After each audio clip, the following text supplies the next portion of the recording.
अरे अरे अरे अम्मा, लग रहा है एकदम मुंह की खाई है तुमने। जाहिर है माँ तो मुंह की खाएगी ना, जिसकी तुम लोगों जैसी हनाहंजार औलाद होगी। अरे अम्मा, एक तो इतना मुश्किल उर्दू बोलती है, दिल करता है तुम्हारे हाथ चूम लें। अरे जा यहाँ से, तू और बब्बन बिल्कुल एक ही मिट्टी के बने हुए हो। हाँ तो इसमें कौन सी नई बात है, मट्टी सी रेगिस्तान की तो है। ज्यादा बकवास ना कर मेरे साथ। अच्छा हुआ क्या है, बताओ ना, कहा क्या बबन भैया ने?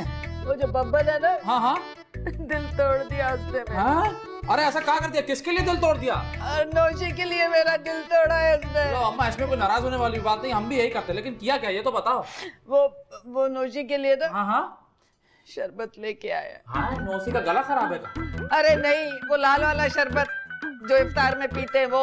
अरे अम्मा आप फिक्र नहीं करो, अभी हम जाएंगे और वो लाल वाला शरबत छीन कर ले आएंगे। शाबाश मेरे बच्चे, जा लेके आ और लाके माँ के कदमों में डाल दे। अरे तौबा करो अम्मा, कैसी बातें कर रही हो? हम वो शरबत छीन के जाके नौसी को अपने नाम से पिला देंगे। लानत है तेरी शक्ल पे है, तू तो बब्बन से भी तो हाथ निकला। चल दफा हो यहाँ से। हाँ जा रहे हैं, लेकिन आप दुआ करो कि हम वो शरबत हासिल करने में कामयाब हो जाए। अल्लाह जा। जा रहे हैं, नहीं जा रहे हैं। मेरे अल्लाह, मेरी किस्मत।